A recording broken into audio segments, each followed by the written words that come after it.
Bonjour. Dans cette vidéo, nous allons parler des ribosomes. Nous avons parlé des ribosomes dans une vidéo précédente, mais dans cette vidéo, nous allons donner plus de détails sur les ribosomes. Les ribosomes sont les organelles qui sont présentes ou qui doivent être présentes dans toutes les cellules vivantes. C'est-à-dire que les ribosomes sont présents dans les cellules prokaryotes de même que les cellules eucaryotes. Pourquoi? Parce que les ribosomes sont les organelles qui représente le siège de synthèse de chaînes protéiques, donc de synthèse de protéines. Et puisque les protéines sont des molécules très essentielles dans la cellule, ils représentent les enzymes, ils représentent les hormones et beaucoup d'autres molécules importantes. Donc, n'importe quelle cellule vivante doit avoir des ribosomes, même les cellules prokaryotes. Comme vous voyez dans ce diagramme, les ribosomes ou chaque ribosome est composé d'une grande sous-unité que vous voyez ici en bleu et d'une petite sous-unité que vous voyez ici en jaune ou en vert. Chacune de ces sous-unités, que ce soit la grande sous-unité ou la petite sous-unité, est formée de deux éléments constitutifs essentiels. Le premier, c'est l'ARN ribosomique. C'est de l'ARN, c'est-à-dire un acide nucléique, mais cet acide nucléique est appelé acide nucléique ou ribonucléique plutôt ribosomique parce qu'il se trouve à l'intérieur du ribosome. Donc nous avons ici deux R. La première lettre R, c'est pour ribonucléique. La seconde lettre R, la petite minuscule, c'est pour le ribosome. Mais on a encore les sous-unités protéiques, c'est-à-dire que chaque sous-unité est formée de l'ARN ribosomique et aussi de nombreuses chaînes polypeptidiques ou de chaînes protéiques.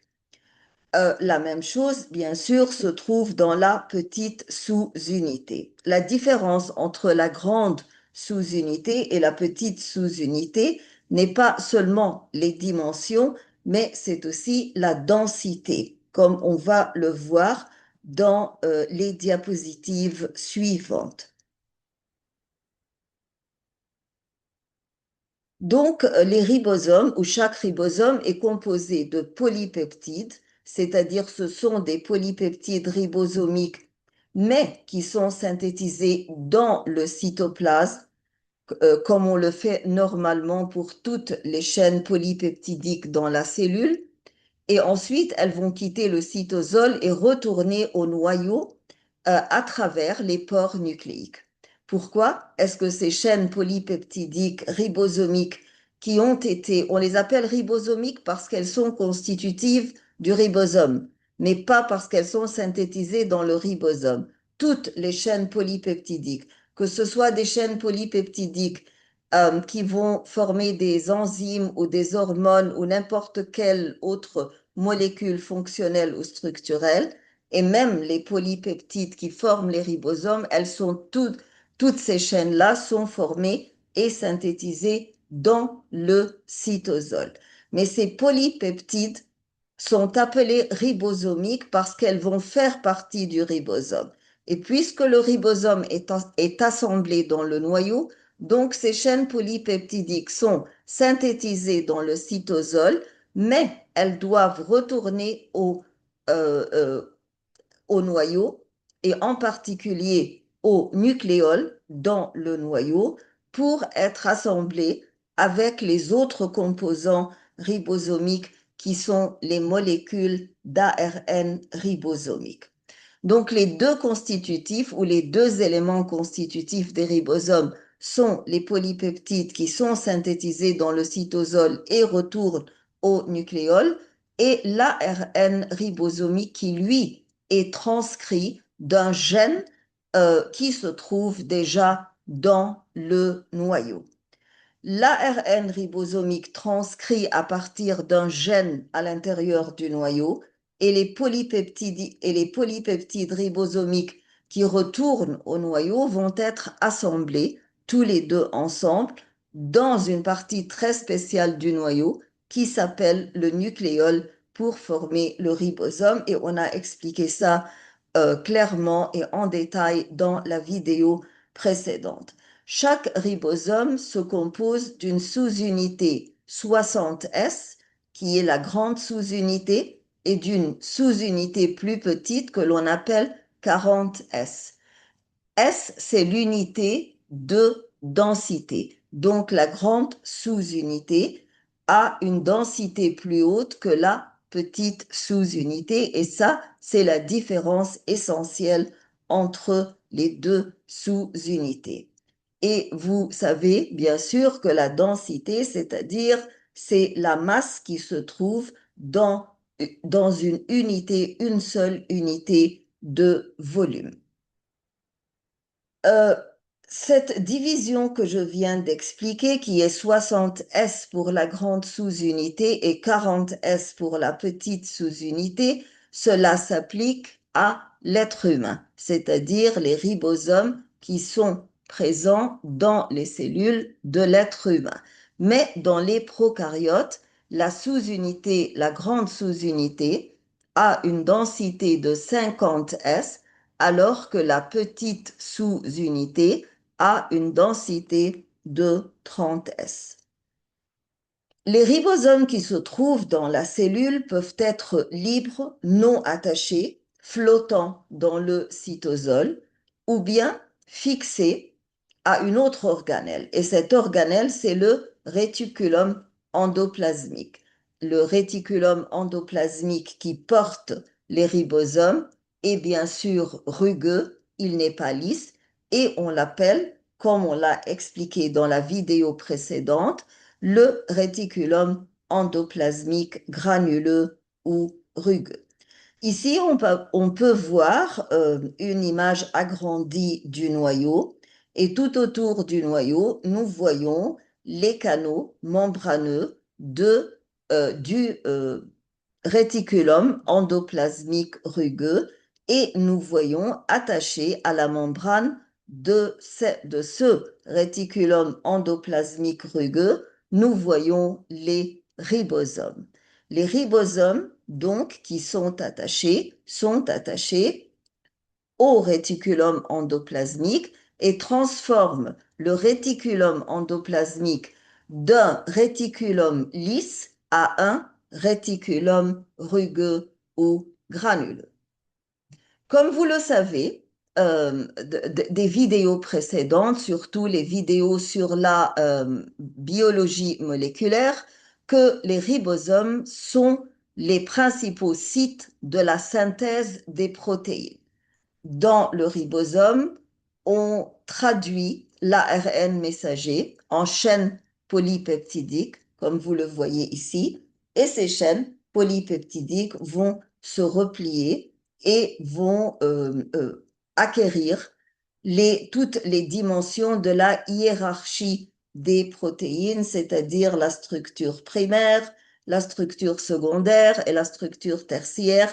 Et on a expliqué ça dans une vidéo précédente dont le titre était Hiérarchie des protéines. Donc, si vous voulez savoir beaucoup de détails, euh, beaucoup plus de détails sur le repliement des protéines et la hiérarchie des protéines, donc vous pouvez vous référer à cette vidéo. Donc, quand on dit que les ribosomes sont les usines de synthèse de protéines dans la cellule, c'est parce que, comme vous voyez ici, nous voyons l'ARN messager qui est positionné entre la grande sous-unité et la petite sous-unité. Vous voyez comment l'ARN de transfert a été attaché suivant les règles, c'est-à-dire qu'il a un anticodon qui est complémentaire au codon qui se trouve sur l'ARN messager. et le codon, c'est une séquence de 3 bases azotées successives. Et cet ARN de transfert est responsable d'apporter les acides aminés au ribosome, en particulier la grande sous-unité. Et petit à petit, on forme une chaîne polypeptidique quand on répète ces étapes-là avec plusieurs ARN de transfert. Bien sûr, la traduction d'ARN est importante et si vous voulez mieux comprendre ce que je viens de dire, vous pouvez vous référer simplement à la vidéo de la traduction de l'ARN messager. Donc, nous avons des ribosomes libres et des ribosomes attachés. Que ce soit un ribosome libre ou un ribosome fixé, il va synthétiser des chaînes polypeptidiques. Mais la différence, c'est la destination de ces chaînes polypeptidiques, c'est-à-dire que les ribosomes libres vont produire des protéines, mais ces protéines-là sont celles qui sont utilisées à l'intérieur de la cellule, alors que les ribosomes fixés produisent aussi des protéines, mais ces protéines sont les protéines qui sont destinées à être exportées hors de la cellule, comme par exemple les glandes qui synthétisent des protéines qui sont les hormones, et ces hormones vont être sécrétées à l'extérieur de la cellule, et on va voir comment cela va se passer et comment l'appareil de Golgi, que l'on va expliquer dans une vidéo suivante en détail, aide les ribosomes à transférer les protéines vers l'extérieur. Ici, par exemple, nous voyons le noyau, nous voyons le réticulum endoplasmique rugueux et nous voyons le réticulum endoplasmique lisse. Nous voyons alors que les ribosomes ont formé des protéines et que ces protéines-là ont été, donc ce que vous voyez ici, c'est à la fois les ribosomes, mais les molécules de protéines sont encore coloriées de la même couleur, c'est-à-dire qu'ils sont aussi violets.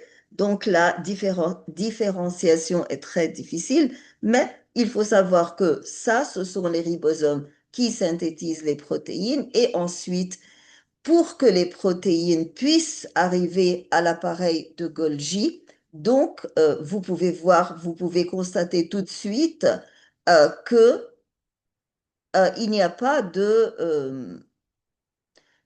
ils ne sont pas liés d'une façon directe, c'est-à-dire qu'une partie de la membrane qui entoure le réticulum lisse va se détacher et va former une vésicule, et cette vésicule contient les protéines qui ont été synthétisées par les ribosomes fixés et donc qui doivent quitter la cellule à la fin.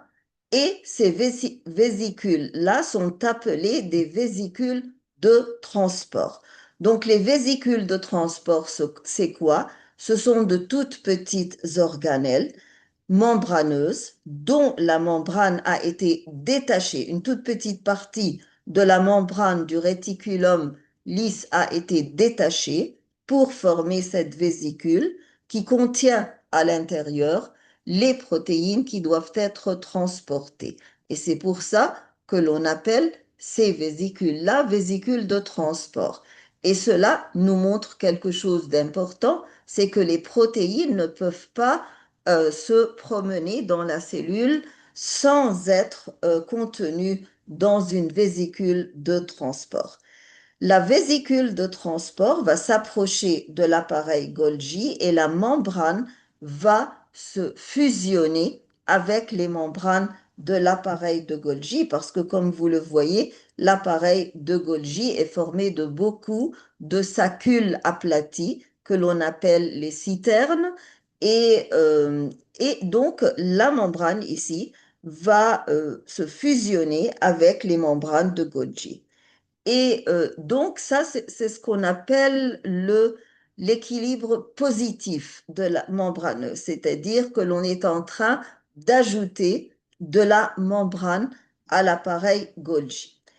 L'appareil Golgi, comme vous le voyez, est convexe d'une part et concave d'une autre part. Cette surface qui se trouve face au réticulum granuleux, on l'appelle la face 6, alors que l'autre face, qui est dirigée vers la membrane cellulaire et vers l'extérieur, est appelée la surface trans.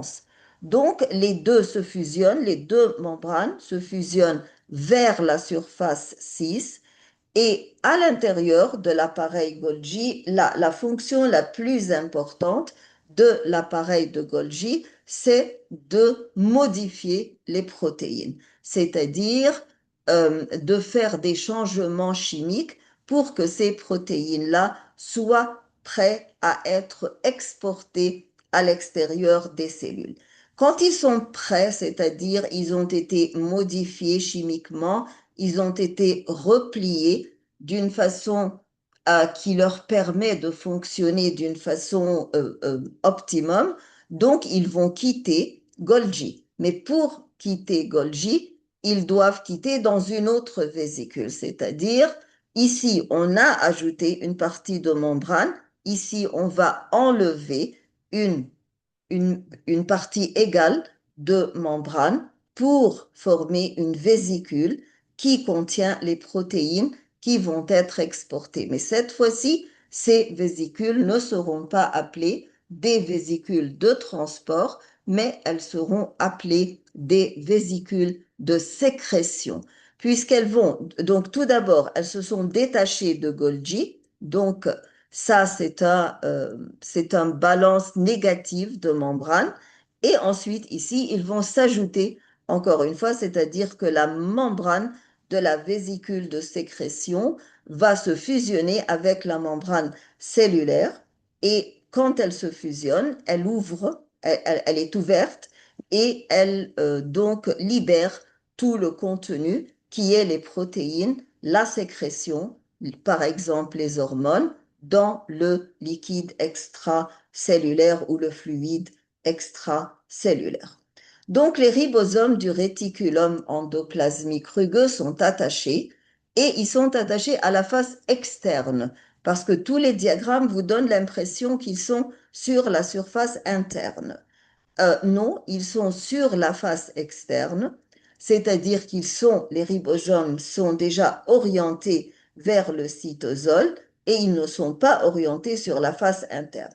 Mais il faut faire attention, après avoir synthétisé les protéines doivent entrer dans la cavité du réticulum endoplasmique et donc ils vont pénétrer la membrane. C'est-à-dire que si nous nous imaginons par exemple que ce ribosome extérieur a synthétisé une protéine, cette protéine doit pénétrer la membrane cellulaire pour entrer dans la cavité du réticulum endoplasmique. Et donc, lors de la synthèse protéique, il transfère directement les nouvelles chaînes de protéines qu'ils viennent de synthétiser à travers la membrane. La membrane de quoi? La membrane du réticulum endoplasmique granuleux vers l'espace interne, vers la cavité interne ou vers le lumen interne. Après être arrivé à l'intérieur du réticulum, des canaux du réticulum endoplasmique rugueux, qu'est-ce qui se passe? Quels sont les changements qui vont être subis par les protéines? Tout d'abord, repliement. Pourquoi repliement? Repliement correct est essentiel pour maturation, parce que sans repliement correct, on ne va pas obtenir la structure tridimensionnelle qui est essentielle pour avoir des domaines et des sites actifs.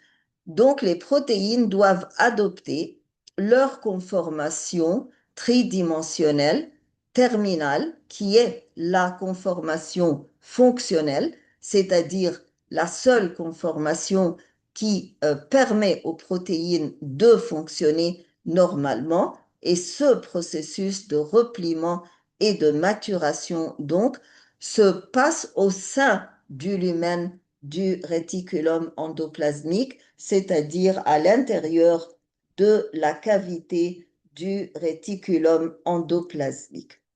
Ensuite, ces protéines-là doivent être transportées. Donc, il y aura bourgeonnement de vésicules. À partir de quoi? À partir de la membrane qui entoure le réticulum. Donc, de petits fragments de la membrane du réticulum endoplasmique vont se détacher pour former des sacs minuscules, très petits, remplis de liquide et bien sûr de protéines à l'intérieur, appelées vésicules de transport. Et ce sont ces vésicules de transport qui contiennent des protéines. Ici, nous voyons comment la vésicule de transport qui s'est bourgeonnée de la membrane du réticulum granuleux va se fusionner ici à la membrane de l'appareil Golgi et donc augmenter la surface. Donc, c'est quelque chose de positif. Vous avez augmenté.